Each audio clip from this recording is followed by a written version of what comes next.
rest of the story. No, I will not, declared President Thomas Jefferson.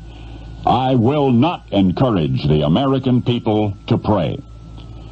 What he said more precisely was that civil powers alone had been given to the President of the United States, no authority to direct the religious exercises of his constituents.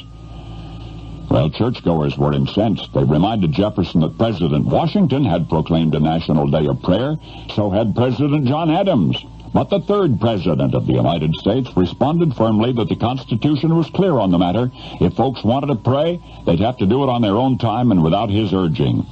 And so it was through the 2 terms of Tom Jefferson. And although Madison, his successor, saw no problem with the president recommending public worship, he agreed that such a presidential proclamation would pose a constitutional disaster. Now, until Jefferson, U.S. presidents were practically telling people to pray. But this is the rest of the story. There was a magazine editor named Sarah Josepha Hale, and Sarah Hale vigorously disagreed with Jefferson's perspective on prayer and the presidency. Americans were drifting further from God, she said. Before they drifted too far, the president must step in and urge a renewal of that relationship. In fact, said Sarah Hale, he must proclaim a day of prayer.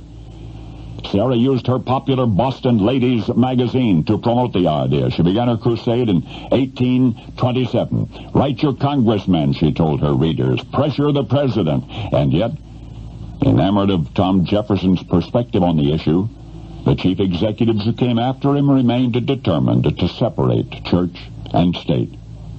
But Sarah Hale refused to give up. When her magazine merged with Godey's Ladies Book of Philadelphia, Sarah found herself with 150,000 readers and the largest periodical of its kind in the nation. And from this enlarged public pulpit, she continued to preach her sermon of government-enforced prayer. For nearly 40 years, Sarah Hale crusaded, writing hundreds of letters to public officials, publishing scorching criticism of those who would stand in her way. And one day her mission was accomplished. The nation was at war with itself by then, but in 1863, President Lincoln, in good spirits over a major Union victory at Gettysburg, was reading another of those insistent Sarah Hale letters which had been addressed to him personally, and this time the president gave in, and Mr. Lincoln proclaimed a national day of prayer.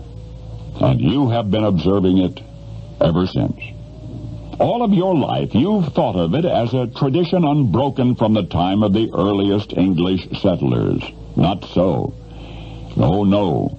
It took a feisty New England publisher named Sarah Hale 4 decades to ensure that tomorrow, by presidential edict, you will bow your head in expression of gratitude to God in the annual American ritual that you have come to know as Thanksgiving. Only now you know the rest of the story.